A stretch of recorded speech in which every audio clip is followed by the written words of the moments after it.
আপনি নিজেও তো দেখতেছেন এই যে নাটক সাজাইতেছে তারা, এই যে অস্ত্র মস্ত্র এগুলা দিয়া, এতে ওনাদের লাভটাই, ওনারা দেশের আইন শৃঙ্খলা ঠিক করবে, তো আইন শৃঙ্খলা ঠিক হবে কিভাবে? তো বললো যে আপনারা চলে যাবেন, এরপরে স্যারের প্রমোশন হবে, এইটাই লাভ। তো আমি বললাম যে একটা প্রমোশনের জন্য আমার জীবনটাকে ধ্বংস করে দিল।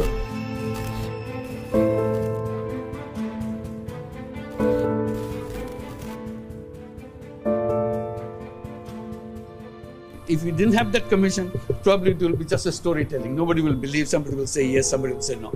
Now they have concrete proof and now they will go to the justice. 400 অভিযোগ পেয়েছি মাত্র 13 কার্য দিবসে।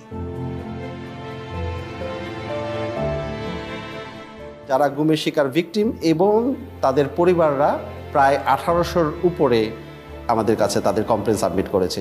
সারা বাংলাদেশের বিভিন্ন পেশাজীবী, বিভিন্ন শ্রেণী পেশার, বিভিন্ন বয়সের, বিভিন্ন জায়গার, এবং তাদের মধ্যে অনেকেরই রাজনৈতিক পরিচয় আছে। কারো কারো ক্ষেত্রে হয়তো রাজনৈতিক পরিচয় ওইভাবে নেই, কিন্তু তাদেরকে জঙ্গি ট্যাগ লাগিয়ে দেওয়া হয়েছে। সব ধরনের মানুষ ছিলেন ভুক্তভোগী। দিনমজুর ভুক্তভোগী আসেন আমাদের কাছে, অত্যন্ত ধনী ভুক্তভোগী আসেন, কলেজ পড়ুয়া ছাত্র আসেন, যেমন তেমন নারী ভুক্তভোগীও আছে। এমনকি 10 বছরের কম বয়সী ভুক্তভোগীও আমাদের কাছে আসেন। আমি শুধু আমাদের ওয়ানাসিরে আম্মু যখন বোরকা পরতো তখন আম্মুকে একটা কালো কালার টুপি পরাইতো আর একটা হাত করা পরাইতো। মাঝে মাঝে আমাকে নিয়ে যেত, তুই একদিন নিয়ে গেছে, বাকি সময় আমাকে রেখেই গেছে।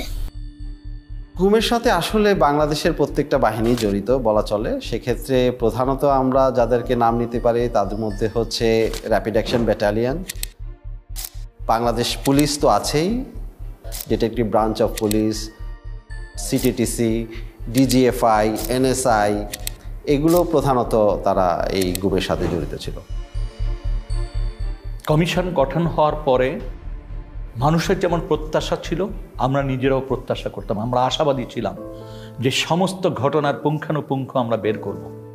এই যে একটা অপরাধ সংগঠিত হয়েছে, যে অপরাধটা স্বাভাবিক কোনো অপরাধ না, যে অপরাধটা একটা পরিকল্পনার ভিত্তিতে রাষ্ট্র কর্তৃক সংগঠিত হয়েছে।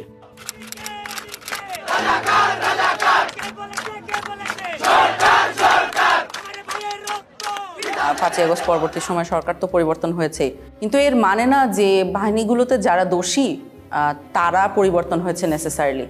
স্পেশালি প্রথম দিকে সবই তো একই মানুষ ছিলেন এবং ওনারা জানতেন এবং সঠিকভাবেই জানতেন যে আমরা যদি একজন বন্দীকে কোনো একটা স্পেসিফিক বন্দিশালায় লোকেটেড করে ফেলি, অর্থাৎ সে ওই জায়গায় ছিল এটা নিশ্চিতভাবে বলতে পারি, তাহলে তার বন্দিত্বের জন্য দায়ী কে তা ইমিডিয়েটলি বলা সম্ভব। কারণ ওই বন্দিশালার চাবিটা কার হাতে ছিল, কোন বাহিনীর কন্ট্রোলে ছিল, সেই বাহিনীর ঊর্ধ্বতন কর্মকর্তারা দোষী।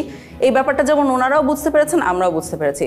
এ কারণে 5ই আগস্ট পরবর্তী অত্যন্ত দ্রুততার সাথে প্রচণ্ড লেভেলে এভিডেন্স ডিস্ট্রাকশন হয়। Destruction of evidence is itself a criminal offense. Just মনকে মন কাগজ পুরানো হয় সব জায়গায়, ডিজিএফআই বলেন, র্যাব ইন্টেলিজেন্স বলেন, এনএসআই বলেন, সব জায়গায় এভিডেন্স পুরানো হয়। তারপরে বিভিন্ন জায়গায় এই ধরনের পুরা এন্টায়ার বিল্ডিংয়ের স্ট্রাকচার পরিবর্তন করে ফেলা হয়।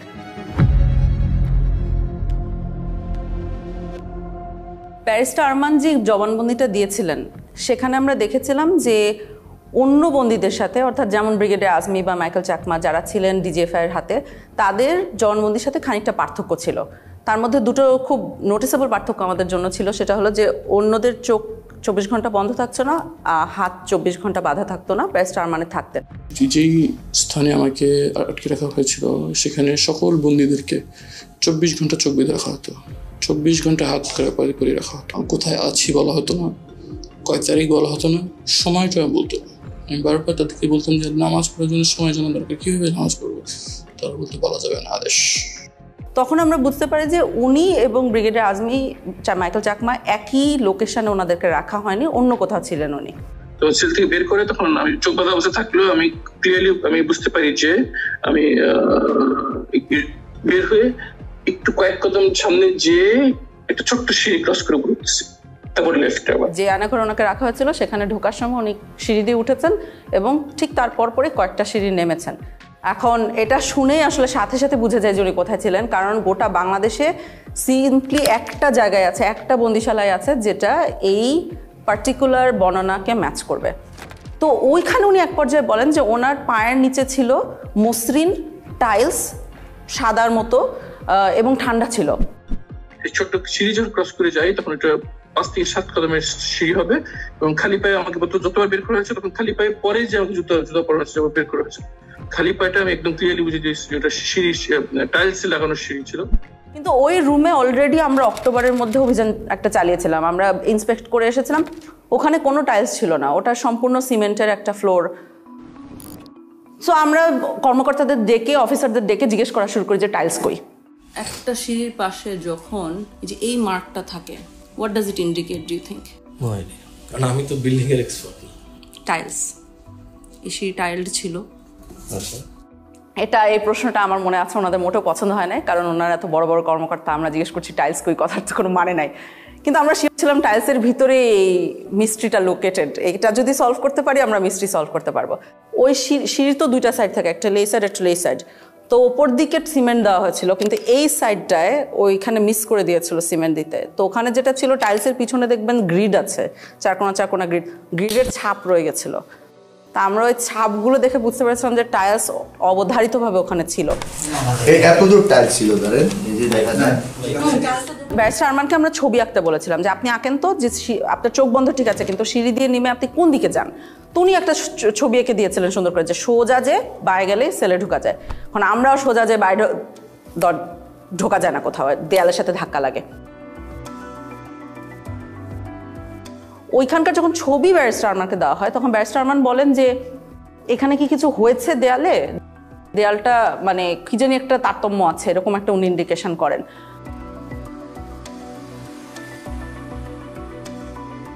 তখন আন্তর্জাতিক অপরাধ ট্রাইব্যুনাল আমাদের যে কলিগরা আছেন ওনাদের সাথে আমরা যোগাযোগ করে একটা ম্যাপ ওনাদেরকে এঁকে দেওয়া হয়। সেখানে বলা হয় যে এই দেয়ালটা মাপেন, আপনি ইন্টারনাল যে দৈর্ঘ্য এটা মাপেন, অ্যান্ড দেন বাইরে যে ওই একই দেয়ালের এক্সটার্নাল দৈর্ঘ্য মাপেন। যদি 7 ফিটের উপরে পার্থক্য পান তাহলে বুঝবেন যে এইখানে কোনো একটা সেল আছে যেটা দেয়াল দিয়ে ঢেকে দেওয়া হয়েছে। তো ওনারা মাপেন, মেপে আমার মনে আছে যে আমাকে খুব এক্সাইটেডলি ফোন দিয়ে বলেছে যে 10 ফিটের উপরে জায়গা আছে যেটা খুঁজে পাওয়া যাচ্ছে না।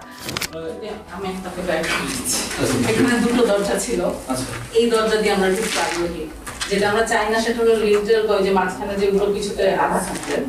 তো ওই যে জায়গাগুলোতে একটু তারতম্য দেখা যাচ্ছিল দেয়ালে, সেই জায়গাগুলোতে ছোট ছোট ফুটা করা হয় এরকম হাতুড়ি দিয়ে পিটিয়ে।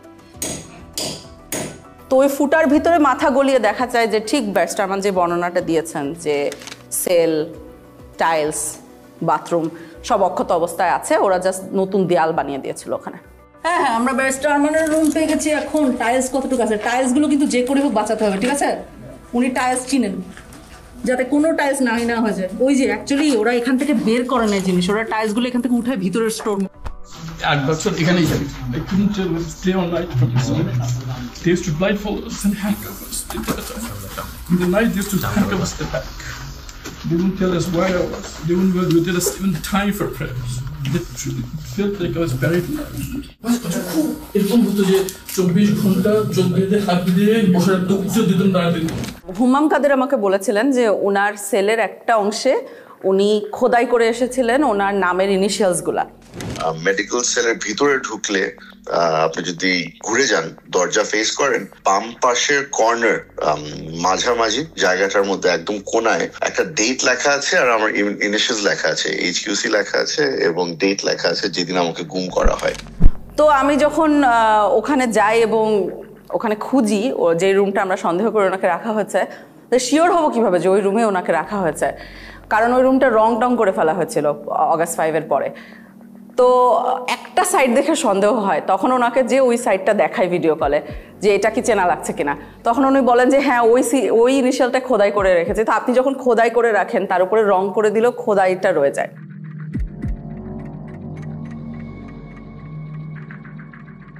বিগত সময়ে যেটা 2009 থেকে 2024-এর 5ই অগস্ট পর্যন্ত আওয়ামী লীগ শাসন আমলে যেটা হয়েছে, আমরা দেখেছি তারা সবসময় একটা বয়ান দিত যে বাংলাদেশে কখনোই গুম হয় নাই। এটা শুধু শেখ হাসিনার মন্ত্রিসভায় অনেক মন্ত্রীরাই অহরহ বলেছেন এবং নিরাপত্তা বাহিনীর প্রধানরাও বলেছে নিরাপত্তা বাহিনী কিংবা আমাদের ইসে কোনো গুমের সঙ্গে তারা সংশ্লিষ্ট নয়। 3 ধরনের লোকই গা ঢাকা দেয়, এরা হয়তো কয়েকদিন পরে আবার আত্মপ্রকাশ করে, আবার যারা নাকি ফ্যামিলিগতভাবে মানে কোনো অসুবিধায় পড়ে তারা গা ঢাকা দেয়। যেখানেই গুম হচ্ছে সেখানেই আমরা কিছুদিন পরেই তাকে পাচ্ছি, হয়তো সে নানা কারণে আত্মগোপন করে থাকে, সেইগুলোকে গুম বলে চালিয়ে যায়। গুম বলে কিছু নাই, এরা সবাই লুকিয়ে যাচ্ছে, পালিয়ে যাচ্ছে, বউয়ের সাথে ঝগড়া করে দ্বিতীয় বিয়ে করেছে ইত্যাদি ইত্যাদি, এই ধরনের বিভিন্ন ধরনের গল্প তারা বলেছে। গুম হওয়ার পরে যখন গুমের শিকার ব্যক্তির পরিবারের সদস্যরা থানায় যেতেন জিডি করার জন্য, যে তার স্বজনকে খুঁজে পাচ্ছে না বা হারিয়ে গেছে বা তুলে নিয়ে গেছে, এইটার ক্ষেত্রে যখন জুডি করতে যেতেন কোনো বাহিনীর কথা উল্লেখ করতেন, থানা থেকে তাদেরকে বিতাড়িত করা হতো। আমার জিডি, আমার আপু আম্মু, আমার স্ত্রী সবাই থেকে জিডি ওই এবং ওই বাড়িওয়ালারা তারা প্রথম থানাতে গেছিল, থানাতে জিডি নেয়নি। যদি কখনো মিসিং ডায়েরি নিত, সেক্ষেত্রে পুলিশ নিজেরা লিখে দিত যে সে বাড়ি থেকে বেরিয়েছে, এরপরে আর ফেরত আসে নাই। আর কখনো যদি কোনো বাহিনীর কথা উল্লেখ করতো, সে জিডি কখনো নিত না। এমনও হয়েছে যে বাহিনীর নাম উল্লেখও করে নাই, কিন্তু তারপরও জিডি নেয়নি, থানা থেকে তাদেরকে তাড়িয়ে দেওয়া হয়েছে। আমরা 250টা কেস ফিল্টার করেছিলাম আমাদের 1800-র মধ্যে থেকে, যে 250টা কেসের 3টে বৈশিষ্ট্য ছিল। 250টার কেসে আমরা সমসাময়িক প্রমাণ পাচ্ছি। কি প্রমাণ? যে তাকে যখন গুম করা হচ্ছে তখন তার হয় একটা মিডিয়া রিপোর্ট আছে, সমসাময়িক মিডিয়া রিপোর্ট আছে। তার যে নিখোঁজ হয়ে যাওয়া বা তাকে যে তুলে নিয়ে যাওয়া হয়েছিল, সেইটার জন্য একটা থানায় জিডি করা হয়েছে। কোনো কোনো ক্ষেত্রে তাদের পরিবারের মামলা করেছে। এবং এই লোকটা জীবিত আছে, অর্থাৎ সে আমাকে তার অন্তর্বর্তীকালীন পিরিয়ডে সে কোথায় ছিল এর বর্ণনা দিতে পারছে, যেটা আমরা কোনো না কোনো আয়নাঘরের সাথে ম্যাচ করতে পারছি। ওই এক সাইডে দিয়ে গ্রিলের দরজা ছিল, টয়লেটটা ছিল এই কর্নারে, হ্যাঁ, যেদিকে কলমের মাথাটা রাখছিলেন, এই জি জি, এটার সামনে দিয়ে এমনি ওই যে অল্প একটু উঁচু দেয়াল ছিল। এটা কি শুধু সামনে ছিল না সাইডেও ছিল? না, শুধু সামনে ছিল, এক পাশ ছিল। দরজা ছিল ওই আপনার শিক লোহার। শুধু একটা দরজা না দুইটা দরজা? একটাই দরজা, একটা দরজা মানে 2টা তালা দিত একটা দরজা। সিঁড়ি বয়ে আমাকে ওঠানো হয়, সিঁড়ি বয়ে ওঠানো হওয়ার পরে একটা সাদা ফ্লোরে আমার মানে সমান একটা ফ্লোরে রাখতে দেওয়া হয়, বুঝতে পারি টাইলস, খোপের মানে কাপড়ের দরজা ছিল। ওই খোপটা বেশি উঁচু ছিল না, আমার এতটুকু হবে প্রায় একটুকু। আচ্ছা, আমি আপনাকে একটা ভিডিও দেখাই, দেখি চিনতে পারেন কিনা। জি জি, খোপে খোপ। এটা হচ্ছে সেই সবুজ কাপড়ের, হ্যাঁ সবুজ কাপড়, আমি তো বললাম আপনাকে মেকশিফট যে ফ্রেমটা। জি হ্যাঁ হ্যাঁ, ভেতরে একজন দাঁড়ায় আছে। হ্যাঁ আমি তো বললাম এই পর্যন্ত, আমি তো আগেই বললাম তার ভেতরে শুয়ে থাকা যাবে। এবং তাকে যখন প্রডিউস করা হচ্ছে তখন তার বিরুদ্ধে একটা মামলা দিয়ে প্রডিউস করা হচ্ছে, অর্থাৎ কোনো একটা নিরাপত্তা বাহিনী মেনে নিচ্ছে যে তাদের হেফাজতে এই লোকটা আছে। প্রত্যেককেই কিন্তু একাধিক মামলায় দেওয়া হয়েছিল এবং অলমোস্ট সবার বিরুদ্ধেই জঙ্গি বিরোধী যে তকমাটা লাগানো হয়েছিল এবং সন্ত্রাস দমন আইনে মামলা দেওয়া হয়েছিল। এতে যেটা হচ্ছে যে এই কেসগুলো হয়ে গেছে সেসব কেস যেখানে দুই সাইডে প্রমাণ আছে। সে যখন নাই হয়ে যাচ্ছে সেটার সমসাময়িক প্রমাণ আছে, সে যখন রিয়েপেয়ার করছে সমসাময়িক প্রমাণ আছে, এবং তার মধ্যবর্তী যে জায়গাটাতে ছিল সেটার বর্ণনা কোথাও ম্যাচ করা যাচ্ছে। অনেক ক্ষেত্রে দেখাচ্ছে একজন বন্দী আরেকজন বন্দীকে দেখছে বা তার গলার স্বর শুনতে পারছে বা তার পরিচয় জানতে পারছে গুম অবস্থায়, তখন তার একজন একজনের সাক্ষী হয়ে যাচ্ছে। এই দিক থেকে মানে দ্বিতীয় বা তৃতীয় নাম্বার ছেলে, একটা ছেলে ছিল, ও হচ্ছে যে একটু যতটুকু মনে হলো মানসিক সমস্যা ছিল, প্রচুর কান্নাকাটি করতো আর চুলটা পাল্টা বকাঝকা করতো। 16 বছরের ছেলে, অনেক কান্নাকাটি করতো। তারপরে আমরা তাকে খুঁজে বের করেছি, পরবর্তীতে একটা সাইকেলের দোকানে সে কাজ করছিল এবং মানসিক ভারসাম্য লুজ করেছে। মনে রাখবেন ওই ছেলেটাকে আমরা কেন খুঁজে পেয়েছিলাম, কাজ তার চারপাশের বন্দিরা, 2 বছরের বন্দিরা আমাদেরকে এসে বারবার করে বলতো ওখানে একটা ছেলে অনেক কাঁদতো, আমাদের কেস সলভ করার আগে ওই ছেলেটাকে খুঁজে বের করেন, আমাদেরকে জানান ওই ছেলেটার কি হয়েছে, বেঁচে আছে কিনা। বেশ কয়েকজনকে পাই যারা সবাই রেকগনাইজ করতে পারছে যে ছেলেটা আছে কিন্তু জানি না কোথায় আছে, জানি না কোথায় আছে, এইভাবে করে চলতে থাকে আনটিল একজন বলে। ওই ছেলেটাকে পরবর্তীতে আমি জেলে দেখছিলাম, তোর আবার হচ্ছে যে এরকম হাতে সবগুলো হাতে মোটামুটি ছিল আপনার কেটে ফেললে বা নখ উঠাই ফেললে টাইপ এরকম থাকে না, ওই টাইপের মানে একদম ফাটা ফাটা সবগুলো ছিল আর কি। তখন কাশিমপুর জেলের কোথায় দেখেছে, কাশিমপুর জেলে পাগলা সেলে দেখেছে। তখন আমরা পাগলা সেলের রেজিস্ট্রি বার করি। সমস্যা হয়েছে যে ওই সময় পাগলা সেলের রেজিস্ট্রি তো অনেকের নাম ছিল, আর এই ছেলের নাম আমাদের জানা ছিল না, তো আমাদের কিছুই লাভ হয় নাই। তো আরও একজন লোক এসেছিল একবার, একদম শেষে যার সাথে কথা হয়েছে, আমি জানি না তাকে কেন বলেছিলাম, ওনার আসলে জানার কথা ছিল না, উনি একই বাহিনীর হাতে ছিল না, উনি আরেকটা বাহিনীর হাত থেকে উনি কাশিমপুরে গিয়েছিলেন। তখন সে বলে আমি তাকে আরেকবার দেখেছি গত বছর। তখন আমরা বলি যে আপনি কি আবার খুঁজে বের করতে পারবেন কিনা দোকানটা। ভদ্রলোক খুবই ভালো, উনি আসলেই খুঁজে বের করে তখন ওই ছেলে এবং ছেলের বাবাকে নিয়ে আসেন। থানা থেকে খবর আসলো, তখন ওখানে যে ওকে কেমন দেখেছেন? আমরা দুইটা এই ফায়ের নোক আর হাতের নোক ছিল না ওই সময়, দূরে থেকে দেখছি তো ছিলই না। একবার হরাত দিয়েছিলাম, পড়াই করতে না বলতে পারি না। ওকে কি মানসিকভাবে সুস্থ মনে হচ্ছিল? না, মানসিকভাবে সুস্থ আসছিল না। ওইখানে আমরা যে ডগ দেখছিলাম, মানে কথা আমি একটা জিজ্ঞেস আরেকটা উত্তর দিছিল। আমি যে জিজ্ঞেস খাওয়া দাওয়া করছো, তুমি কোন সময় এসো? এখন ছেলেটাকে যদি আপনি জিজ্ঞেস করেন যে তুমি কেমন ছিলে ওখানে, হ্যাঁ, ও কিন্তু দেখবেন ওর ওয়ে অফ কোপিং, এটা আমাদের কাছে লক্ষণীয়। যে কিছু মানুষ কোপ করছে আল্লাহকে স্মরণ করে, কিছু মানুষ পরিবারকে স্মরণ করে, ওর ওয়ে অফ কোপিং ছিল ভুলে যাওয়া। ও বলেছে আমার কিছু হয় নাই।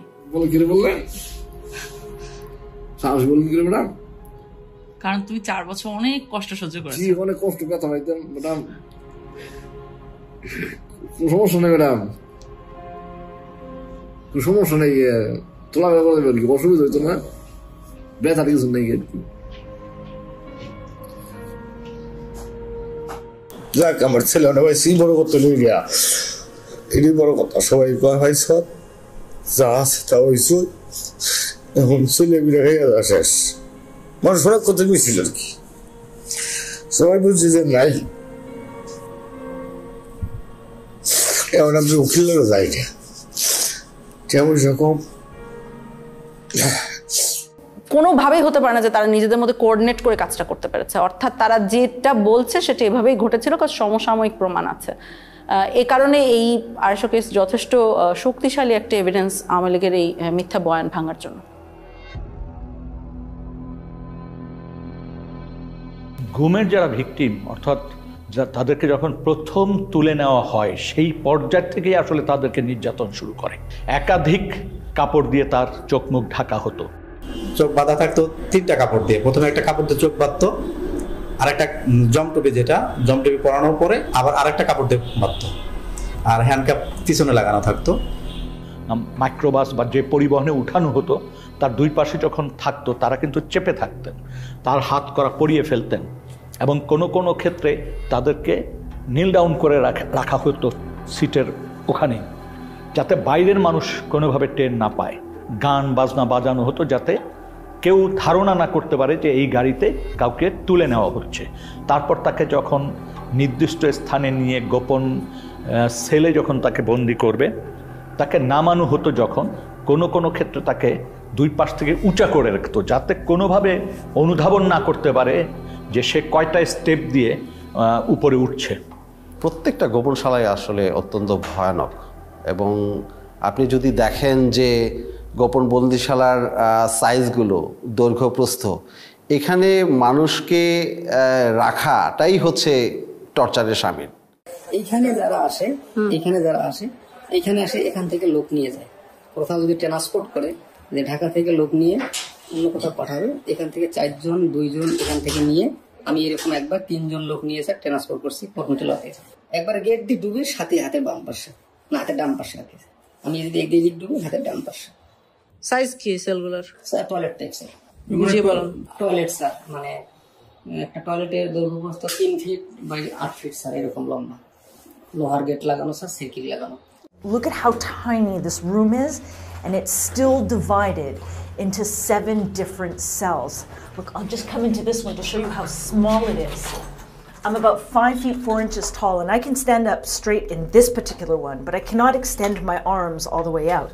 But if you go just next door to this one over here, take a look. I cannot stand up straight. I cannot extend my arms. And imagine that people spent weeks, months, or even years in these cells.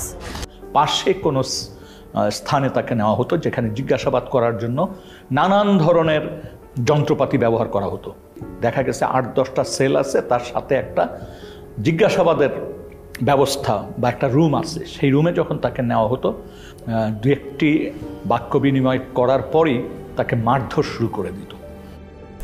আর যখন মারতো, বেশি মারবে, তখন এই হাত পিছনে দিয়ে রাখতো, আর আমার এই কনুইগুলো, 2 হাঁটু, এগুলাতে খুব জোরে জোরে মারতো। এই মোটা পুলিশের হাতে যে মোটা লাঠিগুলো থাকে, এগুলো দিয়ে, এবং এক পর্যায়ে আমাকে বলল যে তোর হাড় থেকে মাংস আলাদা করে ফেলবো। কোনো কোনো বন্দিশালার ভিতরেই টয়লেট, যেখানে তাদেরকে ঘুমাতে হতো রাতে, সেই জায়গায় তারা ঘুমাতে পারতো না। তার কারণ হচ্ছে কমোড থাকতো, ওই কমোডের উপরেই তাদের পা রেখে ঘুমাতে হতো। আমাকে ওখান থেকে টর্চার করে দুইজনে কাঁধে করে ধরে একটা সংকীর্ণ একটা বাথরুমে বললে চলে, আমি 5 ফুট 8 ইঞ্চি পা লম্বা করলে আমার হাঁটু পর্যন্ত বাথরুমের ভিতরে চলে যায়, মানে এতটা সংকীর্ণ জায়গা। কিছু সেল ছিল এত ন্যারো, সেখানে বন্দি শুতেও পারতো না, জাস্ট পা গুটিয়ে কোনো মতে ওখানে থাকতো। যেন সাইজ ছিল 3.5 ফিট বাই 4 ফিট এরকম সাইজের। নিয়ে যাওয়ার পরে যেখানে আমাকে নিয়ে গেল সেটা হলো একটা ছোট একটা সেল। ছোট সেল বলতে 3.5 ফিট পাশে, আর লম্বা হলো আপনার 4 ফিটের থেকে একটু বড়। অর্থাৎ আমি সেজদা দিলে মাথায় লেগে যেত, আবার রুকু দিতে গেলে পিছনের সাইড লেগে যেত গ্রিলের সাথে, এরকম একটা অবস্থা ছিল।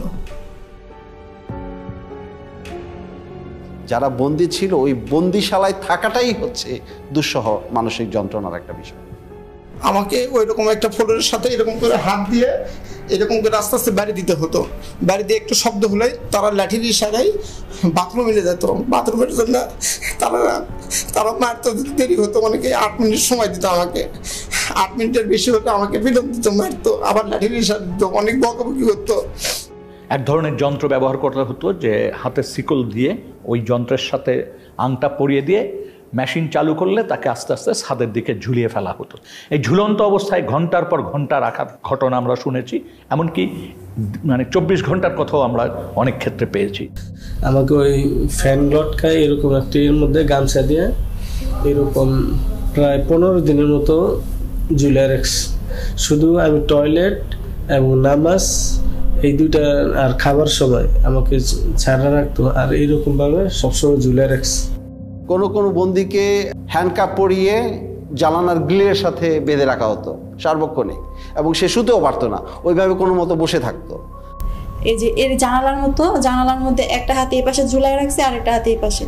এই 5 দিনের মধ্যে 3 দিন এইভাবে আমাকে লকআপের সঙ্গে ঝুলাই রাখা হয়। শুধু একটাই দোষ ছিল, আমি বলছি আমি নিকাব খুলবো না, আমি পর্দা করি। যেখানে হ্যান্ডকাপ পরা হয়েছে সেখানে কেটে গেছে, রক্ত পড়েছে, তারপরও কিন্তু তাকে নামানো হয়নি, বরং ওখানে পিটানো হতো এবং নানান কথা জিজ্ঞাসাবাদ করা হতো। এই ওনাদের নাম জিজ্ঞাসা করতেছে, এর মধ্যে আমাকে কি করলো, পানি ঢাললো, মুখে গামছা দিয়ে পানি ঢাললো।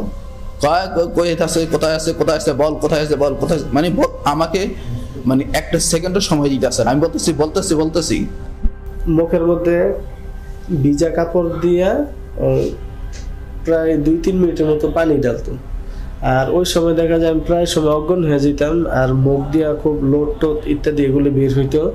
তারপরও তারা হাসাহাসি করতো। কোনো কোনো ক্ষেত্রে তাকে চেয়ারে বসানো হতো।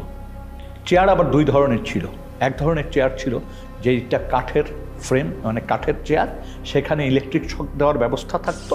তো চেয়ারে বসিয়ে ইলেকট্রিক শক দেওয়ার যন্ত্র সাথে সংযোগ স্থাপন করে দিত শরীরে, কখনো কানে, কখনো নখে, কখনো পায়ে, এইভাবে দেওয়া হতো। আমার কানের লতার মধ্যে লাগাইছিল ওই যে কি ওইটা ওই যে কি ইলেকট্রিক ওটা বলতে পারবো না, কিন্তু মনে হলো যে ঠাডা পড়ে মাথা মধ্যে, সুইচ দেওয়ার লাগলে মনে ঠাডা বললো। অনেক ক্ষেত্রে জিজ্ঞাসাবাদের সময় বালতিতে পানি রেখে প্রস্রাব করতে বলা হতো। কারেন্টের শর্ট দিয়েছে, একটা বালতি দিছে, বালতির মধ্যে পানি ছিল, পেশাব করতে দিচ্ছে, অনেক পানি খাওয়ানোর পরে পেশাব করতে দিচ্ছে। পেশাব করার সময় কারেন্টের শর্ট লাগে, পানির মধ্যে যখন পেশাব করে তখন কারেন্টের শর্ট লাগে। বেশ কিছু টর্চার ইনস্ট্রুমেন্ট যেগুলো ধ্বংস করে ফেলা হয়েছে, তার মধ্যে একটা আমরা শুনেছি ছিল যে একটা বালতির মতো, ওটার ভিতরে পা রেখে দিলে আস্তে আস্তে পানি গরম হতো, তখন যথেষ্ট ব্যথা লাগতো। একটা ইনস্ট্রুমেন্ট ছিল যেটা আপনাকে যদি বেঁধে দেওয়া হয় তাহলে ওটা ঘড়ির কাঁটার মতো ঘোরাতে পারতো, 360 ডিগ্রিজ ঘুরতো। র্যাবের কাছে ঘোরে যে চেয়ারগুলো, এগুলো পেয়েছি। স্বাভাবিক একটা চেয়ারে বসানোর পরে আমাকে ওই হুইল চেয়ারের মতো যেমন পা রাখা যায় ওরকম পাদানি আছে, পাদানের উপরে পা রাখার পরে পা থেকে মাথা পর্যন্ত অনেকগুলো বেল লাগায়। তো পা এইগুলো যখন করছে তখন আমাকে কিছুক্ষণ ঘোরানো হয়েছে। একটা পেয়েছি আমরা কিন্তু ময়লার আবর্জনার ভিতরে, মানে ওটাকে ফেলে দেওয়ার জন্যই রাখা হয়েছিল, আমরা যে ওইখানে খুঁজে খুঁজে বের করে এনেছি। কোনো কোনো ক্ষেত্রে নখকে বিচ্ছিন্ন করে ফেলা হতো। কোনো কোনো ক্ষেত্রে সুই ঢুকানো হতো, এবং কারো কারো ক্ষেত্রে সম্পূর্ণ উলঙ্গ করে ঝুলিয়ে রাখা হতো।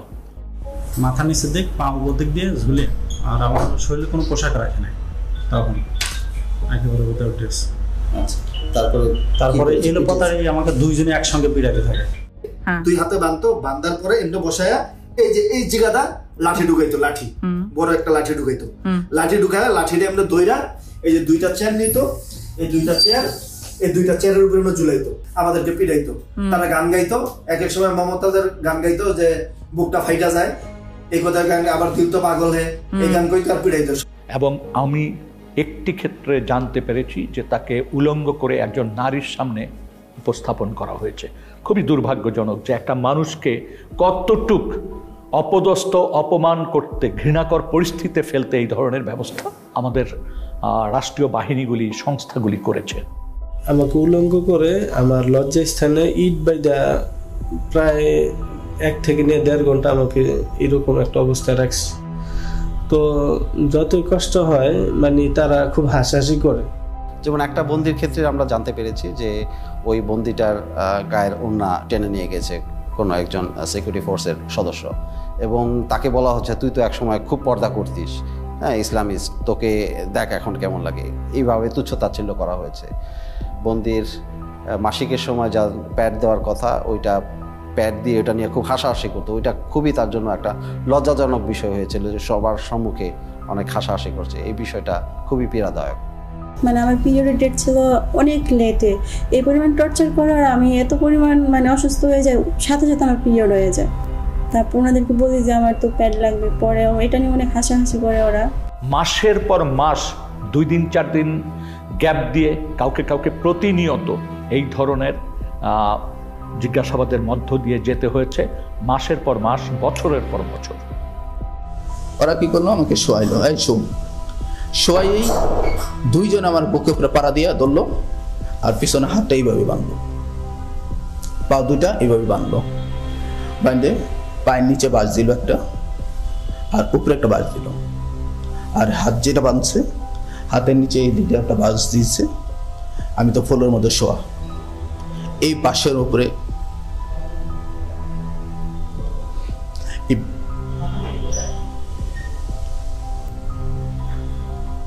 বাঁশের উপরে আমাকে 4-5 জন দাঁড়াই গেছে। তখন আমার মানে ভিতর থেকে মানে আমি আর কোনো কিছু বলতে পারতেছি না, শুধু একটাই প্রশ্ন করতেছে, তোর বাড়িতে কে কে থাকে, তোর বাড়িতে কে কে থাকে। এবং আমরা দেখি এই জিনিসগুলো মানুষের ভিতরে অনেক বড় ভয় রেখে দেয় অনেক দিনের জন্য।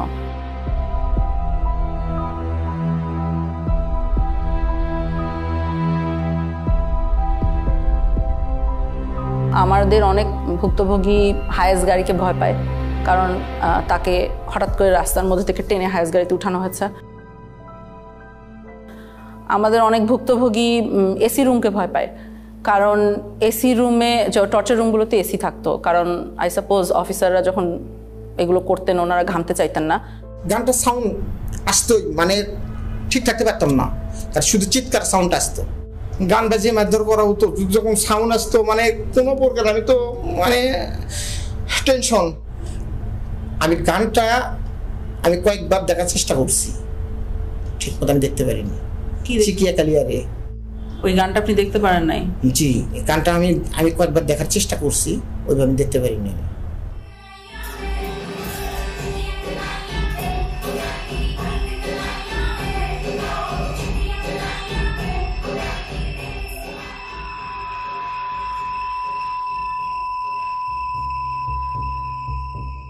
প্রসাবের জন্য আমরা এরকম বাইরেতে হইতো ফ্লোরে, এখানে টাক দিলে আমরা আসবো।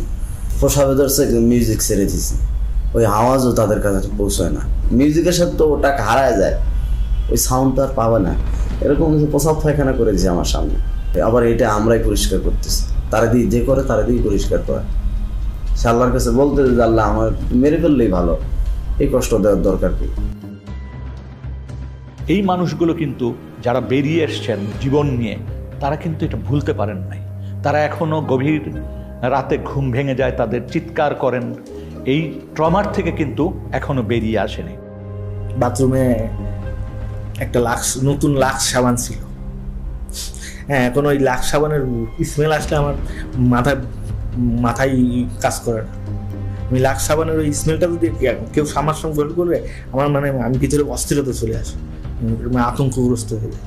আর শুধু যে তারা বেরিয়ে আসে নাই তা না, এই সমাজটাও কিন্তু এক ধরনের ভীতিকর ভয়ার্ত পরিবেশের মধ্যে একটা ভয় সমাজের ভিতর কিন্তু প্রবাহিত।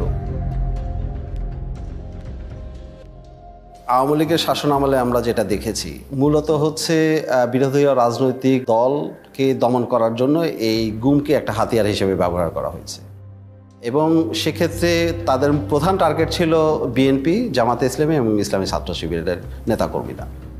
সরকারের বিরুদ্ধে যখন জনমত তৈরি হয়ে যেত, সরকারের বিরুদ্ধে যখন মানুষ প্রশ্ন করা শুরু করত, যখন সংঘবদ্ধ আন্দোলনের চেষ্টা হতো, বিরোধী দল বিরোধী মত যখন সংগঠিতভাবে ঐক্যবদ্ধভাবে কোনো বিষয়কে প্রোটেস্ট করতে চাইতো, তখনই এই নির্যাতনের মাত্রা বেড়ে যেত, মানুষের ঠিয়ানার সংখ্যা বেড়ে যেত।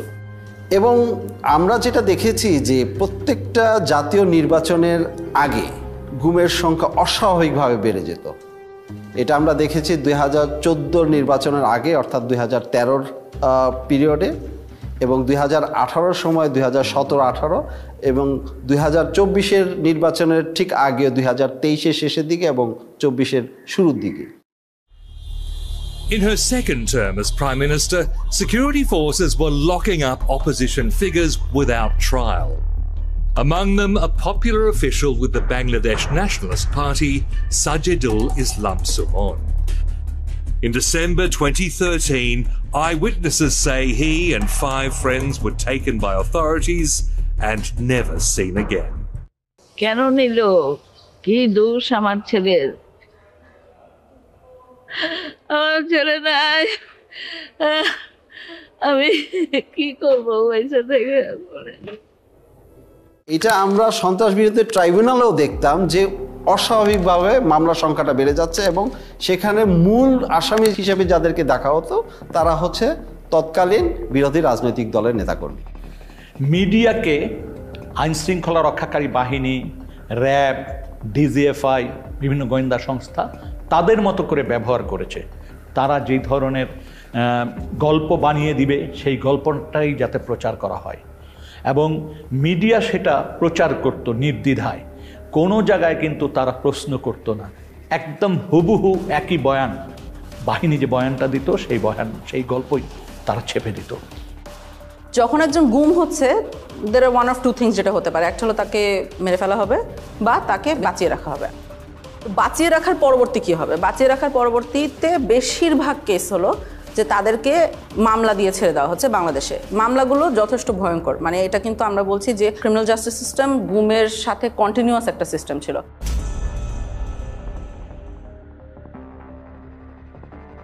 ছাড়ার জিনিসটাকে সেটাকে লিগেলাইজ করার জন্য, অর্থাৎ তাকে একটা বেআইনি কাস্টডির থেকে একটা আইনি কাস্টডিতে নেওয়ার জন্য একটা মামলা মোকদ্দমা দরকার। সেই কাজটা করতে গিয়ে অনেক মিথ্যা মামলা মোকদ্দমা তাদেরকে জড়িত করে দেওয়া হতো।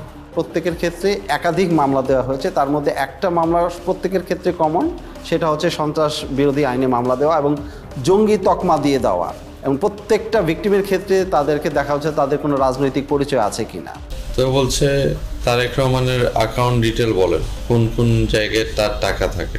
আমি বলছি ভাই আমি জানি না, I don't know, I simply don't know. তো বলছে ম্যাডাম জিয়ার টাকা কোথায় দিয়েছেন, কোথায় রাখে? আমি বলছি আমি জানি না। তখন আবার দিল, আমার 2টা নিক্যাপ তারা দিল, তারপর ফেলে রাখলো। ইভেন সম্পৃক্ততা না থাকলেও যদি দাড়ি টুপি পরে মসজিদে যায়, মাদ্রাসায় যায়, বা এগুলো সম্পৃক্ততার কারণে কিন্তু এই মামলাগুলো দেওয়া হয়েছে। তুই তোর জামাতের তুই শিবিরের কোন পদ আসাস, তুই কী করো? সেই সে বলছি যে আমি একসময় ছাত্র শিবির করতাম, এখন আমি করি না। কেন? আমি মুখে তখন আমার মুখে একটু বড় দাড়ি ছিল, মুখে বড় দাড়ি করি, ট্যাকনোর উপর এখানে প্যান্ট করি, এই নানান কোয়েশ্চেন। আমার ভাই কেন জামাত ইসলাম করতো, এই টাইপের রিলেটেড কোয়েশ্চেন। ফাঁকে ফাঁকে উনি খুবই বাজে বৃষ্টিভাবে কথায় কথায় গালি দিতে এসেছিল, জঙ্গি, রাজাকারের বাচ্চা, এই রাজাকারের বাচ্চা বেশি বলতেছিল। আপনি তাকে কিছু ভুয়া মামলা দিচ্ছেন, আমরা যেটাকে বলছি কিছু প্যাকেজ কেস দিচ্ছেন, অ্যান্টি টেররিজম অ্যাক্টে দিচ্ছেন, arms act, explosives act, digital security act, এইসবের আন্ডারে মামলা দিয়ে দিচ্ছেন, দেওয়ার পরে তাকে অনেকদিন জেল খাটতে হচ্ছে, এরকম একটা সিস্টেম আছে। 4-5টা মামলায় একই ধরনের ভাষায় ব্যবহার করা হয়েছে এবং ভার্বেটিম ওয়ার্ড ফর ওয়ার্ড। যদি এইভাবে হয় 4-5টা, তাহলে বুঝতে হবে this cases are all manufactured cases. দুটো মামলার আপনার ল্যাঙ্গুয়েজ একরকম হইতে পারে না, কিছু হইতে পারে গোপন তথ্যের ভিত্তিতে, this much acting on a secret information, the raiding party went to the place of occurrence and arrested the accused, এটা হতে পারে। কিন্তু বাইকগুলো তো মিলার কথা না, ঘটনার স্থল, ঘটনার তারিখ এবং কিভাবে ঘটনা ঘটেছিল, এগুলো তো আপনার মিলার কথা না। বিশেষ করে সন্ত্রাস বিরোধী আইনে যে মামলা, জঙ্গি ট্যাগ দিয়ে জঙ্গি বানানো, এইটাই কিন্তু প্রথমতই তাকে হিউমিলেট করছে।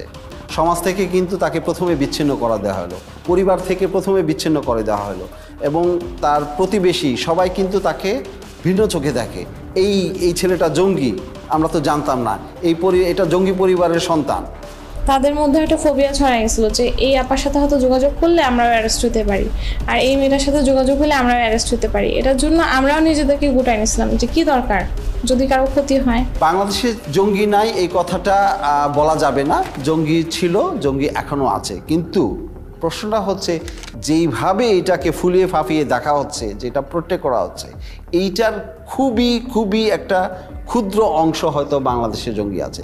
তৎকালীন যে সরকার ক্ষমতায় পাকাপোক্তভাবে টিকে থাকার জন্য এই ওয়ার অন টেররের যেই ন্যারেটিভ, এইটাকে জিয়ে রাখার জন্য এটা তারা চালিয়েছে। Killed by the BNP Jamaat, you know that BNP Jamaat is a terrorist party.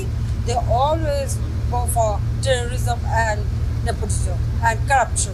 I have to prove credibility, right? To whom? To whom? A terrorist party, a terrorist organization. No. এই মামলাগুলো তো বছরকে বছর চলছে, এবং এই মামলার হাজিরা দিতে দিতে তাদের যে অর্থনৈতিকভাবে পঙ্গু হয়ে যাচ্ছে প্রত্যেকটা ফ্যামিলি। এবং আমরা একটা জরিপ করেছি যে মিনিমাম খরচ হয়েছে 7 লাখ টাকার মতো, তাদের হাজিরা থেকে শুরু করে এই মামলা পরিচালনার সব খরচ। অনেক ফ্যামিলি তাদের জমি জমা, তারপরে হচ্ছে বাড়িঘর পর্যন্ত বিক্রি করে দিয়েছে এই মামলা থেকে পরিত্রাণ পাওয়ার জন্য, কিন্তু মামলাগুলো ঝুলছে। প্রায় 3 লাখ টাকার মতো খরচ হয়েছে জামিনের পেছনে, আসা যাওয়ায়, গাড়ি ভাড়া, এটা হচ্ছে নিড একটা কস্ট। তারপর তো অন্যান্য জায়গায় এখানে টাকা খাওয়াইছে, ওইখানে টাকা খাওয়াইছে, বাড়িতে পুলিশ গিয়েছে কয়দিন পর পর, ডিবি থেকে লোক গিয়েছে, ওরা গিয়ে বসে থাকছে, তো বিভিন্ন ধরনের কথাবার্তা বলছে, ওদেরকে টাকা দেওয়া লাগছে, টাকা পয়সা না নিয়ে কেউ কখনো আসে নাই, থানায় টাকা দেওয়া লাগছে, বিভিন্ন সময় বিভিন্ন জায়গা থেকে সংস্থার লোক গেছে, ওরা টাকা খাইছে, অনেক টাকা পয়সা খরচ হয়েছে 16 সালেও। এখানে একটা দুঃখজনক বিষয় হচ্ছে যে অনেক ক্ষেত্রে দেখা যায় মামলাগুলো ভুয়া প্রমাণিত হওয়ার পরে তাকে বেকসুর খালাস করে দিয়েছে, কিন্তু তাকে যে এই যে 4 বছর বা 5 বছর যে সে কারাগারে বন্দী ছিল, এটা তাকে কে ফিরিয়ে দেবে?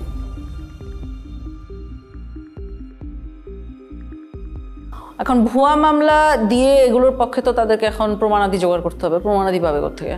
হ্যাঁ, এটা একটা তো তাদের জন্য সমস্যা। তো ওখানে একটা বেশ well developed systematic torture regime ছিল আসলে। এই টর্চার করে কনফেশন আদায় করা হতো, স্বীকারোক্তি আদায় করা হতো। আমাকে লাস্ট এটাই চাইতেছে আব্দুল মুমিন আমি স্বীকার করতাম, মানে আপনার পরিচয় বদলানো। হ্যাঁ, পরিচয় বদলাম। তো আমি আব্দুল মুমিন স্বীকার করে নিছি। করে নেওয়ার পরে এই যে এখন বাসডলা দিয়ে লাস্টে বলতেছে তোর নাম আব্দুল মুমিন, আর তোর বাপ যদি জিজ্ঞেস করে, কথা জিজ্ঞেস করে বলবি যে আমি বাবার সাথে রাগ করে তাবলিগে চলে গেছিলাম, তাবলিগের কিছু জিনিসপত্র আছে এই ব্যাগের মধ্যে, এই ব্যাগটা নিয়ে তুই চলে যাবি, ওরা ছেড়ে দিয়ে আসো। যেহেতু সব ম্যাজিস্ট্রেট এক না, কিছু কিছু ভালো ম্যাজিস্ট্রেটও আছে, তাই কিছু ম্যাজিস্ট্রেট আবার থাকতো খারাপ, এবং সবাই জানতো তারা মানে কারা, যারা এগুলো মেনে নেবে, এই ধরনের ফোর্সড স্বীকারোক্তি বা গুম হওয়া সত্ত্বেও জিনিসটাকে কগনিসেন্সে না নেওয়া। তো ওই সব মানুষদের সামনেই যাওয়া হতো, ওদের সামনেই এদেরকে প্রডিউস করা হতো, তারা ফোর্স স্বীকারোক্তি মেনে নিত। না, আমি বলছি না, আমি 160 আমার মাইরে ফেলাইতো, আমি 164 দিব না, 164 দিলে আমার ফাঁসি হয়ে যাবে, আমি তো এগুলো কোনো কিছুর সাথেই নাই।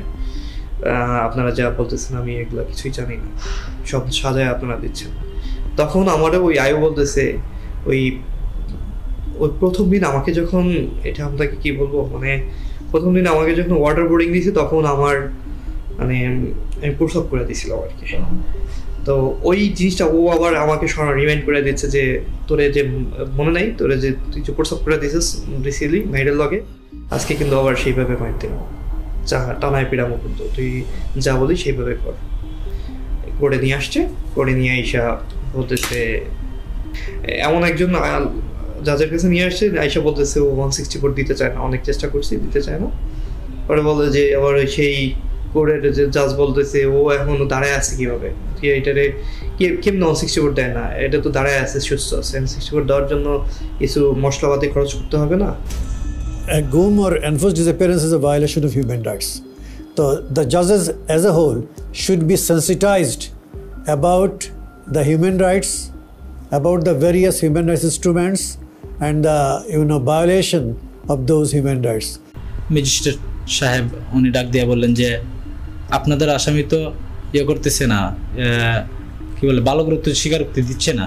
একটা এগ্রিজিয়াস কেস আমাকে যেটা খুব ডিস্টার্ব করেছে সেটা হলো যে সে আমাকে বর্ণনা করছিল যে ম্যাজিস্ট্রেটকে যে বলেছে যে প্লিজ আমি এতদিন ঘুমছিলাম, আমি আসলে এটার সাথে জড়িত না। হ্যাঁ, অনেক সাহস করে এটা সে ম্যাজিস্ট্রেটকে বলেছিল।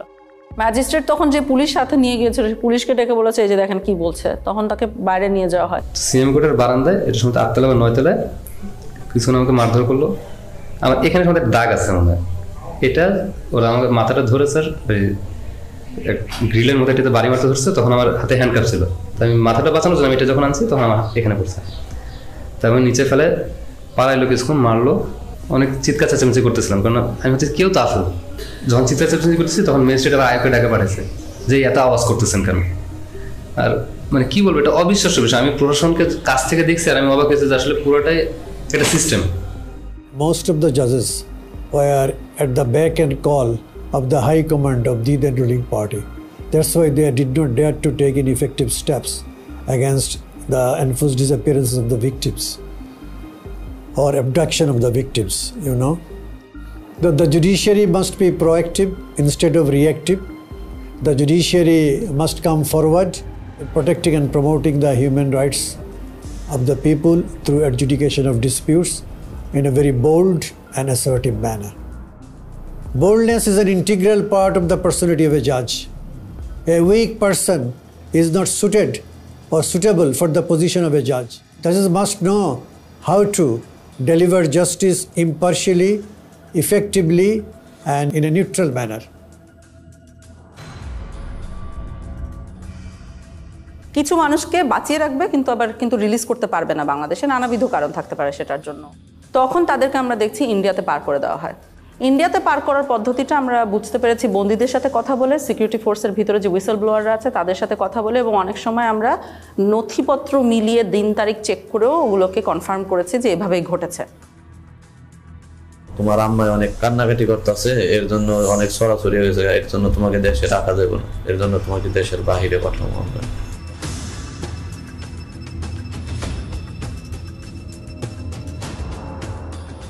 নদী পার করাইলো, নদীর পার করানোর পরে তারপরে কাঁটাদারের একটা বেড়া আছে, ওই বেড়া দিয়ে আমাকে পার করে তারা নিয়ে গেল।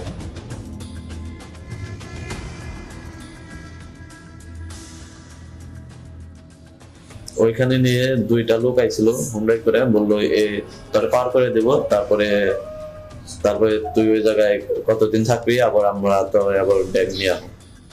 ইন্ডিয়াতে নিয়ে যাওয়া হতো, আমাদের বাহিনী নিয়ে যেত 300-400 মিটার ইনটু দ্য বর্ডার, নিয়ে যেয়ে ওই বাহিনীর হাতে হ্যান্ড ওভার দিত। একটা বিশেষ ক্ষেত্রে আমরা দেখেছি যেখানে বন্দি এক্সচেঞ্জ হয়েছিল।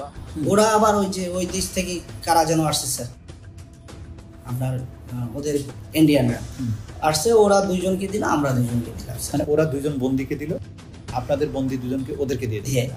ইন্ডিয়া আমাদেরকে বন্দি দিয়েছিল, আমরা একজন বাংলাদেশি সিটিজেনকে দিয়েছি। আমার ধারণার সাথে মনে হয় আরেকজন ছিল যার পরিচয় আমরা এখনো বের করতে পারি না। অর্থাৎ আমরা 2জনকে দিয়েছি, একজনকে পেয়েছি। ওই 2জনের মধ্যে একজন বাংলাদেশি নাগরিক, সাথে মিষ্টিও দেওয়া হয়েছে। ওই বাহিনীও মানে ইন্ডিয়ান বাহিনীও মিষ্টি এনেছিল, আমাদের বাহিনীও মিষ্টি ছিল। বন্দি গিফট দেওয়ার সাথে সাথে মিষ্টিও গিফট এক্সচেঞ্জ করা হয়েছিল।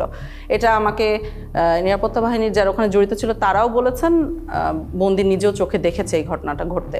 ইন্ডিয়াতে নেয়ার পরবর্তী কি হতো বন্দি আমরা সবসময় জানি না, অর্থাৎ কাদের কথা জানি না, আমরা জানি না ওখানে কাউকে মেরে ফেলা হতো কিনা, কারণ যারা মারা গেছেন তাদের খবর আমাদের পক্ষে বের করা এখনো পসিবল হয়নি। যাদেরকে হ্যান্ড ওভার করলো ওদেরকে নিয়ে আবার কি করলেন? ওদেরকে নিয়ে স্যার রাস্তায় দুজনকে স্যার ক্রস ফায়ার দিয়ে ফেলাই দিয়ে আসছে। তবে এটা অবশ্যই হতো যে ইন্ডিয়াতে যারা বাঁচিয়ে রাখা হতো ইন্ডিয়াতে তাদেরকে মামলা দেওয়া হতো, মানে অর্থাৎ ইন্ডিয়ান লিগাল সিস্টেমের ভিতরে তাদেরকে ঢুকিয়ে দেওয়া হতো। সো আনপাসপোর্ট মামলা বলবে, অর্থাৎ ট্রেসপাসিং এর জন্য কেস দেওয়া হতো। তখন ওনারা ইন্ডিয়াতে জেল খাটতেন, জেল খাটা পরবর্তীতে আবার ওনাদেরকে বাংলাদেশে পুশিং করা হতো। ভারতের কারাগারে যদি কেউ থাকে সেটার জন্য আমরা বাংলাদেশি বন্দী যারা আছে তাদের তালিকা চেয়েছি পররাষ্ট্র মন্ত্রণালয়ের মাধ্যমে ইন্ডিয়ান অথরিটিকে। কিন্তু সেক্ষেত্রে যে সমস্যাটা দেখা গেছে যে তালিকাটা দিয়েছে সেটা অসম্পূর্ণ, এবং আমরা যেই পিরিয়ডের তালিকা চেয়েছিলাম অর্থাৎ 2009 সাল থেকে 2024 সালের 5ই অগস্ট পর্যন্ত সেটা তালিকা পায়নি। এই সম্পৃক্ততাটা ইন্ডিয়া এবং বাংলাদেশের যে ইল্লিগাল একটা সম্পর্ক, এটা আসলে খুবই ট্র্যাজিক, কারণ এরকম হওয়ার কথা না, হওয়া উচিত না, এবং আমাদের দেশের সার্বভৌমত্বের প্রশ্ন অবশ্যই চলে আসে। কিন্তু হয়েছে, গত 16 বছর এটা হয়েছে। এবং কারো কারো ক্ষেত্রে চরম পরিণতিটা হয়ে গেছে, যেটা আমরা বিভিন্নভাবে জানতে পেরেছি, এবং অনেকে আমাদের কাছে ইতিমধ্যে এই কথাগুলো বলেছেন। এর মধ্যে একটা বড় অংশ আছে যাদেরকে বেশ কিছুদিন জিজ্ঞাসাবাদ করার পরে অথবা কয়েকদিন জিজ্ঞাসাবাদ করার পরেই সিদ্ধান্ত নেওয়া হয়েছে তাদেরকে হত্যা করা হবে। যখন একজনকে মেরে ফেলার সিদ্ধান্ত হতো তখন কাজটা ওরা, যেহেতু ওনারা ট্রেন্ড অফিসার্স, যথেষ্ট এফিশিয়েন্টলি করতো আমরা বলতে পারি। একজন মানুষকে কখনো কখনো মোরগ বলা হতো, কখনো কখনো প্যাকেট বলা হতো, কখনো কখনো সাবজেক্ট বলা হতো। ঊর্ধ্বতন অনেক অফিসার আছেন যারা মিড লেভেলে ছিলেন বা যারা গোয়েন্দা সংস্থাগুলি পরিচালনা করতেন, তাদের নির্দেশনায় তাদের উপস্থিতিতে এই মানুষদেরকে নিয়ে যাওয়া হতো মাইক্রোবাসে করে। টঙ্গীর থেকে রওনা দেওয়ার পর যতগুলি ব্রিজ আছে প্রায় প্রতিটি ব্রিজের গোড়াতেই নিয়ে নতুন যারা অফিসার সংযুক্ত হতেন র্যাবে বা র্যাব ইন্টেলে, তাদেরকে বলা হতো দুজন একজন মোরগ নামাও বা প্যাকেট নামাও, গুলি করো।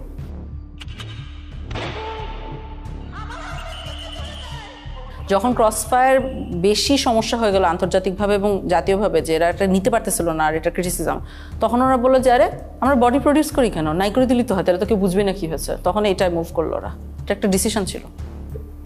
একটা জিনিস খুব স্পষ্ট যে এই ঘটনাগুলি ঘটানো হতো, হত্যাকাণ্ডগুলি করা হতো। প্রথম দিকে কিছু লাশ রাস্তাঘাটে পাওয়া যেত, ফেলে যেত, তো কিছুদিন আগে উঠিয়ে নিয়েছিল কারা জন্য। তারপর যখন সন্দেহ হলো যে এটা আইন শৃঙ্খলা রক্ষাকারী বাহিনী বা কোনো গোয়েন্দা সংস্থা, যখন এই জিনিসগুলি মানুষের ভিতর কানাঘুষা হতে থাকলো, তখন কিন্তু আর রাস্তাঘাটে লাশ ফেলতো না।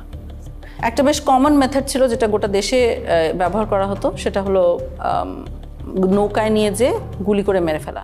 এরপরে যখন যাওয়া শুরু হলো, আমরা ইয়েতে যাওয়ার পরে উনি ডেস্টিনেশনটা আগে থেকে বলে না কোথায় যাবে, সাউথের দিকে যাবো। তো যাওয়ার পরে তারপরে বললো যে স্লো ডাউন, যখন স্লো ডাউন বললে তখনই বুঝি যে এখন প্রক্রিয়া শুরু হবে।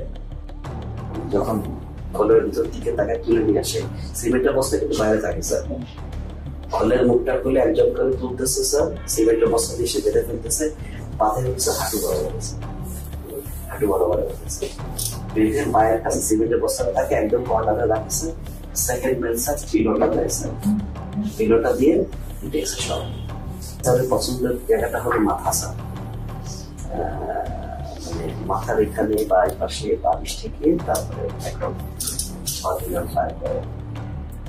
2 রাউন্ডটা ফায়ারের প্রয়োজনটা কখনো যদি কখনো তার মনে হয়েছে কারো হাত কেঁপে গেছে, তখন উনি করতে সেনাবাহিনীর একটা ক্যাম্প আছে ওই ব্রিজের গোড়ায়, সেখানে সুন্দরবন থেকে একটা ট্রলার নিয়ে আসা হয়েছিল, দস্যুদের কাছ থেকে উদ্ধার করার ট্রলার, যেটা জেনারেল জিয়াউল হাসানের টিম এটা এনেছিল। এবং পরবর্তীতে আমরা জেনেছি যে জিয়াউল হাসানের প্রত্যক্ষ তত্ত্বাবধানে অনেক মানুষকে ওখানে নিয়ে যাওয়া হতো রাতের গভীর রাত্রে। এই জায়গাটা এবং বন্দিরা থাকতো বুঝছেন এখানে এই ডেকের উপরে, কোনো কোনো সময় তো ডেকের ভিতরে থাকতো। এন্ড দেন অফিসাররা কারণ ডেকের ভিতরে না থাকলে দেখা গেলো মাঝে দেখেছিল এরকম হয়। ওরা সবই এখানে এখানে বা কেউ কেউ এখানে থাকতো। এন্ড দেন এখানে এনে শুট করে এখান থেকে ফেলে দিবে, ওখান থেকে পেট ফাটতেছে ওখানে কুইক অ্যাকশন। তো গুলি করে মেরে ফেলার পরে পেটটা চিরে দেওয়া হতো এবং বডির সাথে সিমেন্টের বস্তা বেঁধে দেওয়া হতো বা ইটের বস্তা, যাতে ওনাদেরকে যখন ধাক্কা মেরে নদীতে ফেলে দেওয়া হচ্ছে তখন তারা ডুবে যেতেন। তার হচ্ছে গিয়ে এখানে যাওয়ার পরে এই যে মানুষটাকে শোয়ালেন, দেওয়ার পরে বাঁধার পরে তারপরে আপনার গুলি করে ফেলা দেওয়া হয়। এদিকে বাঁধার রশিটা রেডি থাকে, ওইদিকে সিমেন্টের বস্তার সাথে রশি বাঁধা রেডি, যেমন রশি বাঁধার থেকে সিমেন্টের বস্তা খুলে না যায়, তারপরে বাকি রশিটা এখন এটা কোমরের সাথে দিয়ে বাঁধা সবচেয়ে সহজ, that of any other places of the whole body. এখানে গুলি করে লোয়ার পোর্শন ধরে ফেলে দিল। কে ফেললো?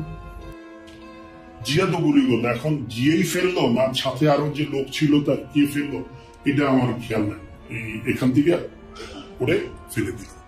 তবে বেশ কিছু ক্ষেত্রে লাশ ভেসে উঠেছে, আমি এর ধরনের কেস দেখেছি যেখানে লাশ ভেসে উঠছে বুলেট উন্ড কপালে এবং গায়ে সিমেন্টের বস্তাটা কোনো কারণে একটা ছেড়ে গিয়েছে অন্যটা রয়ে গেছে, এরকম অবস্থায় উঠছে। নারায়ণগঞ্জের 7 খুনের যে হত্যাকাণ্ড এবং তার লাশ লুকিয়ে ফেলার যে প্যাটার্ন, এই প্যাটার্নের সাথে অনেক অংশে মিলে যায়। এরকম নানাবিধ মারার আসলে টেকনিক ছিল, বিভিন্ন বর্ণনা থেকে আমরা পাই। কোনো কোনো ক্ষেত্রে বিষ প্রয়োগ করেও হত্যা করা হয়েছে, ইনজেকশন দিয়ে মারা হতো, এটার বর্ণনা পেয়েছি আমরা যারা এটা নিজে চোখে দেখেছে।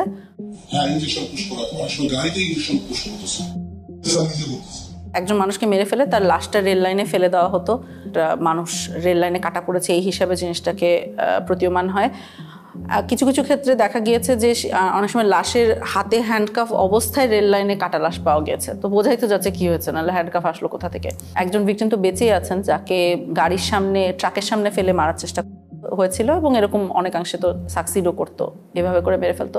ওই আবদুল্লাহপুর আশুলিয়া রোড যেটা, সেখানে নিয়ে যাওয়ার পরে উনি অন্যদেরকে নেমে যেতে বলে। নামার পরে আমাকে যে কানে কানে বলতেছে, ভাইজান আমাকে ক্ষমা করে দিয়েন, দেখেন আপনাকে তো চলন্ত গাড়ির সামনে ফেলে দেওয়ার জন্য বলা হয়েছে। হঠাৎ করে মানে আমাকে ধাক্কা দেওয়া হলো এবং আমি খেয়াল করতেছিলাম যে গাড়ি শব্দ আসতেছে, তো আমি তো তখন ধরে নিয়েছি যে আমি শেষ, আমি পড়ে গেছি। পড়ে যাওয়ার পরেও দেখতেছি যে আমি বেঁচে আছি। আমার তুলে ধরে বলছে যে আপনি ভয় পাবেন না, আপনাকে তো আমরা রাস্তায় ফেলে দিয়েছি কিন্তু গাড়িটা পাশ দিয়ে চলে গেছে। তবে আমি টের পাইছিলাম যে গাড়িটা যখন জোরে খুব রানিং এ আসতেছে, আবার যখন ফেলে দিবে ব্রেক শক্ত করে ধরে পাশ দিয়ে টা করে শব্দ হয়, যেটা ঠিক সেই শব্দটাই আমার কানে আসছে। আমাদের কাছে যারা মুখ খুলেছেন এটাই পূর্ণাঙ্গ তথ্য না, এর কয়েক গুণ সমাজে এখনো রয়েছেন যারা এখনো আস্থা বা সাহস পাচ্ছেন না এই বিষয়গুলি জনসমক্ষে তুলতে বা তারা অভিযোগ করতে। তারা মনে করে যে এমনিই তো আমরা মামলা মোকদ্দমার ভিতর দিয়ে আছি, তারপর আবার এইটা করতে যে আবার কোন ফ্যাসাদে পড়বো, আবার আমার কোন ভোগান্তি হবে। ওই ওপেনলি ওইভাবে সাক্ষাৎকার দিব না, কারণ ওটা এভিডেন্স থেকে যাবে। আমার আজ হোক কাল হোক আমার তো আসলে পরেরটাও চিন্তা করা লাগবে, ফ্যামিলি আছে। এমনি তো অত্যাচারের শিকার হয়েছি, গুম ছিলাম, মিথ্যা মামলা নিয়ে জেলে ছিলাম, এখনো স্টিল নাও হাজিরা দিচ্ছি। ওই 16 সালে গুম হওয়ার কনসিকুয়েন্স এখনো বিয়ার করতেছি। আমার ফ্যামিলি স্টিল নাও সাফারার, আমার ক্যারিয়ার ধ্বংস, সবকিছু হয়ে গেছে। তার মানে এখনো কিন্তু আমরা এমন একটা পরিবেশ নিশ্চিত করতে পারিনি যে পরিবেশে মানুষ ভয়হীনভাবে এসে রাষ্ট্রের কাছে বা রাষ্ট্রের সংস্থাগুলির কাছে এসে বলতে পারে যে আমার জীবনে এই ঘটনাগুলি ঘটেছে।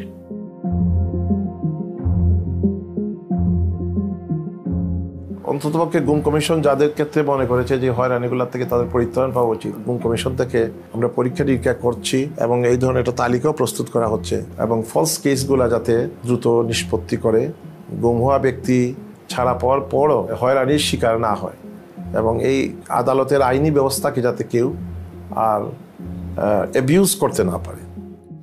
যাদের বিরুদ্ধে এই মামলাগুলো দেওয়া হয়েছে, সন্ত্রাস দমন আইন বা অন্য যে আইনি মামলা হয়েছে, এই প্রত্যেকটা মামলা যাতে দ্রুত নিষ্পত্তি করা যায়, সেটা যাতে এক্সপিডাইট করে, সেটার জন্য সুনির্দিষ্টভাবে সরকারকে বলেছি। দ্বিতীয়ত হচ্ছে যে সন্ত্রাস দমন আইনটাকে সংশোধন করার কথা বলেছি, 3 নম্বর জিনিসটা হচ্ছে যে এটার সাথে সম্পৃক্ত যেটা যে বাংলাদেশে জঙ্গিকে মোকাবেলার জন্য, জঙ্গি ইস্যুটাকে ডিল করার জন্য আমাদের এখানে সুনির্দিষ্টভাবে কিছু স্ট্র্যাটেজি ঠিক করতে হবে।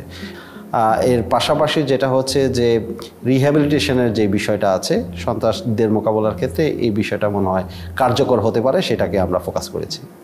গুম হওয়া এবং কেউ মারা যাওয়ার মধ্যে একটা বিস্তর ফারাক আছে। সেটা হলো কেউ যখন মারা যায় তখন তার সম্পত্তি ভাগ হয়ে যায়, একটা ডেথ সার্টিফিকেট আসে, সম্পত্তি ভাগ হয়ে যায়, একটা ক্লোজার আসে। কিন্তু কেউ যখন গুম হয়, যেহেতু সে মারা গিয়েছে এই কথাটা বলতে পারা যায় না, কারণ আমরা আসলে জানি না সে মারা গেছে কিনা, তখন কিন্তু কোনো ডেথ সার্টিফিকেট ইস্যু করা যায় না। ডেথ সার্টিফিকেট ইস্যু না করার সাইড ইফেক্ট আপনি দেখেন, ধরেন ভদ্রলোকের ব্যাংক অ্যাকাউন্টে টাকা আছে বা তার সম্পত্তি আছে, কিছু ভাগ হওয়া সম্ভব না। সো পরিবারগুলো অলমোস্ট রাতারাতি পথে বসে যায়, দেখতে পারে যে ব্যাংক অ্যাকাউন্টে টাকা আছে, দেখতে পারে যে তার সম্পত্তি আছে, কিন্তু সে কিছু ব্যবহার করতে পারে না। সেই জন্য আমরা বর্তমান প্রচলিত আইনের বাহিরে আমরা মনে করি যে এমন একটা আইন করা দরকার যে আইনে কিছু ওভাররাইডিং ক্লজ থাকবে, যে দেশের প্রচলিত আইনের বাহিরে গিয়েও তাদেরকে যাতে একটা আইনগত সুযোগ দেওয়া যায়। যখন একজন মারা যান তখন তার বউ বিধবা হয়ে যান, এটার একটা প্রসেস আছে। কিন্তু যখন একজন গুম হন তখন তার বউ, উনি কি বিধবা না সধবা? কারণ আমরা উত্তরটা জানি না। ভদ্রলোক বেঁচে আছে কি মারা গেছে এটা আমরা বুঝতে পারছি না। এই যে বিশাল সমস্যাগুলো পরিবারগুলোর মধ্যে মানে সৃষ্টি হয়, সেগুলোর কোনো সমাধান তারা পায় না। এবং গত 16 বছর ধরে হাজারে হাজারে পরিবার বাংলাদেশে এই সমস্যাটা ফেস করে আসছে। গুম হওয়া ব্যক্তির ডেথ সার্টিফিকেট ছাড়াই তাদের গুম হওয়ার যে একটা প্রত্যয়ন বা একটা ডিসঅ্যাপিয়ারেন্স সার্টিফিকেট প্রডিউস করে যাতে পরিবার পরিজন যাতে সম্পত্তি ইনহেরিট করতে পারে, সেই জন্য এই কমিশন থেকে কিছু আইন সংশোধনের সুপারিশ করা হয়েছে। অন্ততপক্ষে আর্থিক দুর্দশা কিছুটা হলেও লাঘব হবে। তবে এটা সত্য কথা যে গুম হওয়া ব্যক্তির অনুপস্থিতি বা গুম হওয়া ব্যক্তিকে উদ্ধার করে না দিতে পারলে অপূরণীয় ক্ষতি সেটা কোনো আইন দিয়ে বা তার সম্পত্তি দিয়ে বা সম্পত্তির অংশ দিয়ে সেটা পূরণ হওয়ার নয়।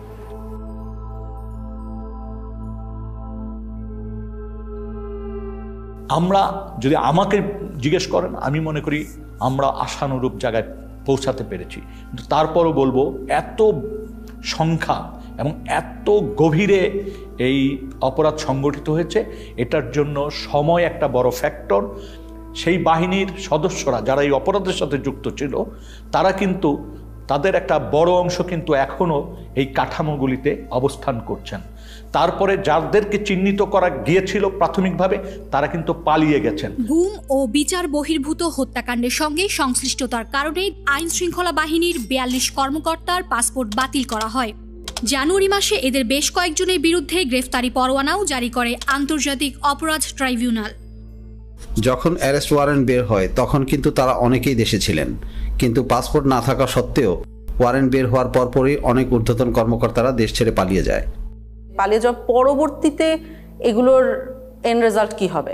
তো ধরেন আপনি বাংলাদেশ থেকে পালাচ্ছেন, মোস্ট লাইকলি আপনাকে ইন্ডিয়া যেতে হবে, কারণ ল্যান্ড বর্ডার আমাদের এসেনশিয়ালি ইন্ডিয়ার সাথে, মায়ানমারের যুদ্ধ হচ্ছে, সো ওনারা এইদিকেই যাবেন। কারণ আপনি যদি দেশের একজন গোয়েন্দা বাহিনীর প্রধান হয়ে থাকেন, কয়েকজন মিলে আপনি ইন্ডিয়াতে গেলেন, ইন্ডিয়া কি করবে ফার্স্টে? ইন্ডিয়া যেটা করবে হলো আপনাকে বসে আপনাকে ইন্টারোগেট করবে। এখন আপনি চিন্তা করেন যে বাংলাদেশের সকল সেন্সিটিভ তথ্য যাদের ভিতরে আছে তাদেরকে আমরা এসেনশিয়ালি ওনাদের হাতে তুলে দিচ্ছি, বা ওনারা ওনাদের হাতে নিজেরা সোপর্দ হচ্ছেন। এই যে এত বছর যারা গুম খুনের সাথে জড়িত ছিলেন, তারা তো আমরা যেটা বলছি অনেকেই বাহিনীগুলোতে আছে। ওনারা কি চাইবেন? ওনারা চাইবেন ভবিষ্যতে ওনাদের এই অপরাধগুলো যাতে রিভিলড না হয়। এখন আমরা তাদের অপরাধের কথা জানি আর না জানি, আমরা ধরে নিতে পারি এখন যে আমাদের শত্রুপক্ষের গোয়েন্দা বাহিনীগুলো ডেফিনেটলি জানে।